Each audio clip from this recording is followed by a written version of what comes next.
Je vous propose sur cette vidéo donc tout le travail de perfectionnement, le travail latéral en fait de ce travail aux longues rênes.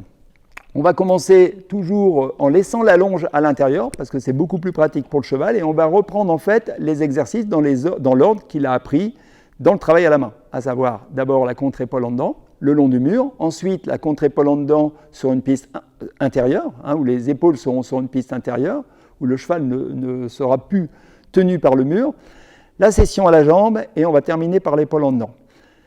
La seule chose, c'est que pour aller de côté, il va falloir en fait donner une information au cheval avec la longue reine extérieure qui est réglée haute sur le surfait, d'accord ?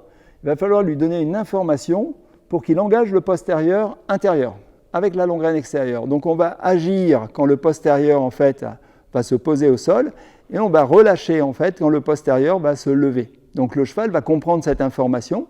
Sur la reine extérieure, on va pouvoir justement, dans la contre-épaule en dedans, le long du mur, c'est le fait de donner le pli à l'intérieur qui va donner la sortie des hanches. Et le cheval va comprendre sur cette sortie de hanches, si on donne cette action discontinue avec la main droite en étant donc sur le côté gauche, l'information qu'on va donner, au niveau du posé, au niveau du levé, le cheval va la comprendre et ensuite on va pouvoir sortir de la piste, donner la même information et ensuite on va pouvoir justement sur la session à la jambe et après l'épaule en dedans déplacer le cheval de côté en étant 3/4 derrière, toujours dans une posture de sécurité, c'est-à-dire un peu éloigné du cheval et dans un premier temps en longe à l'intérieur. Ensuite, quand le cheval sait bien faire ça aux deux mains, au pas et au trot, alors autant au pas, je vais donner une information en tendant la reine et en détendant la reine au moment où le cheval pose le pied. Au trot, il aura compris cette information, il ne me restera plus juste à lui donner une petite action discontinue sur cette reine extérieure et il comprendra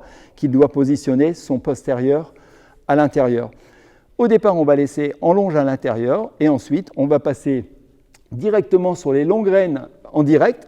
Elles vont passer de chaque côté sur les anneaux du surfait et rattacher en fait soit à l'alliance, soit au mort en fonction de la position que prend le cheval.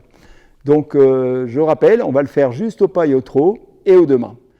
Donc en fait, dans un premier temps, je vais laisser le cheval en longe à l'intérieur, ce sera beaucoup plus facile pour lui de comprendre parce que j'aurai une action directement sur la bouche. La longue reine ne passera pas dans l'anneau, il n'y aura pas, un passage intermédiaire entre ma main et sa bouche. Donc le fait de rester sur une reine d'ouverture, ce sera beaucoup plus facile pour lui de comprendre.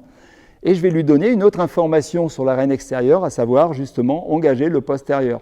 Et comme vous voyez, je vais avoir une action au pas, quand le postérieur va se poser au sol, je vais fermer les doigts et que je vais ouvrir quand le postérieur va se relever. Donc forcément, le cheval va comprendre qu'il doit engager le postérieur sur la reine extérieure. Ce travail latéral va amener progressivement le cheval à engager un postérieur sous la masse, donc à gainer les abdominaux, à soutenir au niveau du thorax par le pectoral ascendant qui est sous la sangle, d'accord, à sortir sa base d'encolure et toute cette position que le cheval va le prendre va l'amener progressivement au travail du rassemblé. Ça va lui faciliter la tâche pour ensuite baisser les hanches. Donc c'est justement ce travail préparatoire qui est du perfectionnement déjà, mais qui va nous amener au travail du rassemblé.